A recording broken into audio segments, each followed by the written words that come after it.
Assalamualaikum warahmatullahi wabarakatuh. Bayangkan ini, seorang manusia yang namanya membuat Eropa gemetar.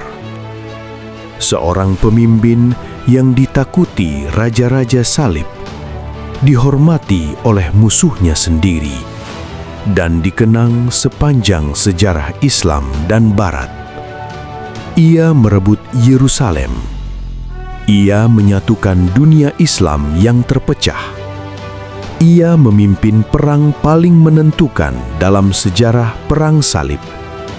Namun ketika ia wafat, ia tidak meninggalkan emas, tidak meninggalkan istana, tidak meninggalkan harta.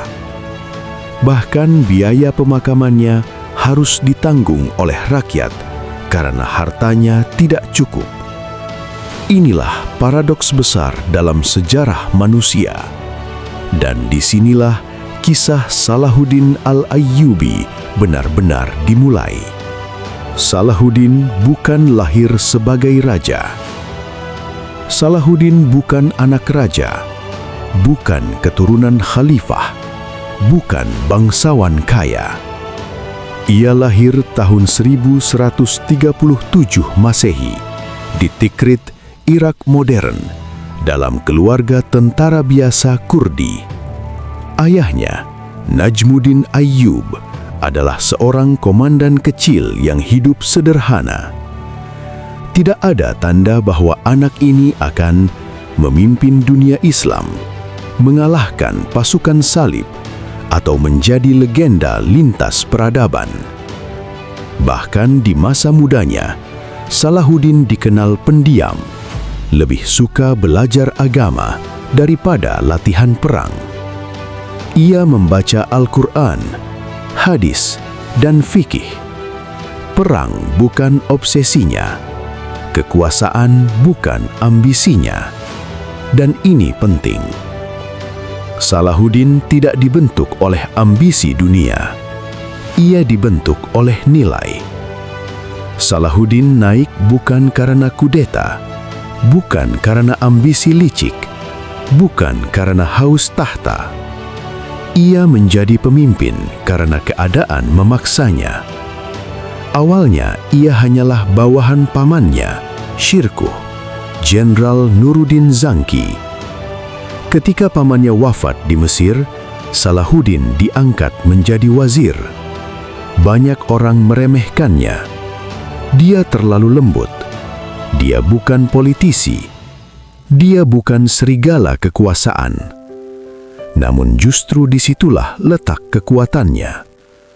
Salahuddin tidak rakus, tidak menumpuk harta, tidak sibuk membangun istana. Ia membangun keadilan, disiplin, persatuan, dan kepercayaan rakyat. Perlahan, tanpa ia kejar, kekuasaan datang kepadanya. Yerusalem bukan sekadar kota. Bagi Salahuddin, Yerusalem adalah amanah spiritual. Selama hampir 90 tahun, kota suci itu berada di tangan tentara salib. Pembasaran Muslim, Yahudi, dan Kristen Timur masih menjadi luka sejarah. Namun lihat cara Salahuddin memandang perang. Ia tidak berkata, "Aku ingin terkenal." Ia berkata, "Aku ingin membersihkan kehinaan umat." Perang baginya adalah tanggung jawab, bukan jalan menuju kemewahan. Ketika akhirnya ia merebut Yerusalem tahun 1187 Masehi, dunia tercengang. Tidak ada pembasaran, tidak ada balas dendam, tidak ada darah yang dibalas darah. Berbeda dengan tentara salib sebelumnya, Salahuddin membebaskan tawanan, melindungi warga sipil, bahkan mengizinkan umat Kristen beribadah. Musuhnya pun mengakui, ia lebih kesatria daripada raja-raja kami. Sekarang kita masuk ke inti. Salahuddin adalah penguasa wilayah luas, Mesir, Syuriah, Hijaz, Yaman. Secara logika, ia bisa hidup super kaya.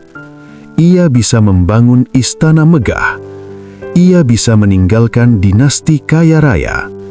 Tapi ia tidak melakukannya. Kenapa? Karena prinsip hidupnya sederhana. Harta adalah amanah, bukan milik. Setiap pemasukan negara, ia salurkan untuk pasukan, untuk fakir miskin, untuk pendidikan, untuk jihad dan pertahanan. Ia sendiri hidup sederhana, berpakaian biasa, tanpa perhiasan. Sampai suatu hari, ia jatuh sakit. Tahun 1193 Masehi, Salahuddin wafat di Damaskus. Ketika bendaharanya membuka catakan kekayaan pribadi, hanya ditemukan 1 dinar emas, 36 dirham perak. Itu saja, tidak cukup untuk membiayai pemakamannya. Bayangkan ironi ini, penakluk Yerusalem, pemimpin dunia Islam, tapi mati dalam kefakiran. Bukan karena ia gagal, melainkan karena ia tidak pernah mengambil hak umat. Disinilah sejarah berhenti menjadi cerita dan berubah menjadi cermin bagi kita. Salahuddin mengajarkan satu hal yang jarang dibicarakan. Kejayaan tidak selalu meninggalkan kekayaan, dan kekuasaan tidak selalu berarti kepemilikan. Sekarang, mari kita jujur.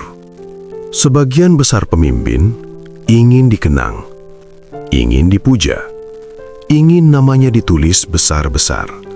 Salahuddin justru menghindari pemujaan.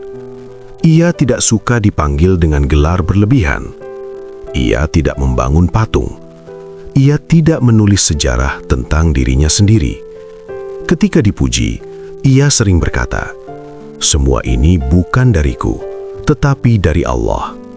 Dan ini bukan kalimat basa-basi religius. Ini adalah cara berfikirnya. Ia memandang dirinya hanya sebagai alat. Karena itu, ia tidak defensif. Ia tidak mudah tersinggung. Ia tidak terobsesi pada citra. Ego adalah musuh terbesar pemimpin, dan Salahuddin mengalahkan ego itu lebih dulu sebelum mengalahkan tentara salib. Satu hal yang membuat sejarah Eropa terkejut adalah ini. Salahuddin adil kepada musuhnya. Ketika Raja Richard Lionheart jatuh sakit, Salahuddin mengirim tabib pribadinya. Ketika Richard kehabisan kuda, Salahuddin mengirimkan kuda terbaiknya. Bayangkan, ini bukan dongeng moral, ini tercatat dalam kronik Barat. Mengapa ia melakukan itu? Karena bagi Salahuddin, musuh bukan berarti kehilangan kemanusiaan. Ia berperang melawan kezoliman, bukan melawan martabat manusia. Inilah yang membuat musuh takut padanya sekaligus menghormatinya. Dan ironisnya, banyak sekutunya sendiri justru tidak memahami keluhuran ini. Salah satu ujian terberat pemimpin adalah ketika semua bisa kau miliki, apakah kau masih bisa menahan diri? Salahuddin diuji ini berkali-kali. Ia bisa memperkaya keluarganya, membangun dinasti absolut, hidup mewah seperti raja-raja Eropa. Namun ia menolak. Mengapa? Karena ia memegang satu prinsip sederhana. Kekuasaan hanyalah alat, bukan tujuan. Baginya, tujuan adalah keadilan. Tujuan adalah persatuan umat. Tujuan adalah keridhaan Allah. Harta hanya sarana sementara. Dan karena itu, ia tidak melekat pada dunia, ia tidak takut kehilangan, ia tidak silau kemewahan. Inilah kebebasan sejati seorang pemimpin. Salahuddin bukan pemimpin anti ilmu. Ia sangat dekat dengan ulama, fuqaha, ahli hadis. Ia mendirikan madrasah, pusat ilmu, lembaga pendidikan. Ia sering berkata, negeri ini tidak akan kuat dengan pedang saja, tetapi dengan ilmu dan akhlak. Ini penting, Karena banyak penakluk hanya membangun benteng, Salahuddin membangun peradaban. Ia tahu, tanpa ilmu, kekuasaan rapuh. Tanpa akhlak, kemenangan kosong. Ada satu sisi Salahuddin yang jarang dibicarakan. Disiplin pribadinya yang ekstrim. Ia jarang tidur lama, bangun malam, memperbanyak sholat, sangat ketat pada dirinya sendiri. Namun kepada rakyat, ia lembut. Ini adalah pola kepemimpinan langka, keras pada diri sendiri, lembut pada orang lain.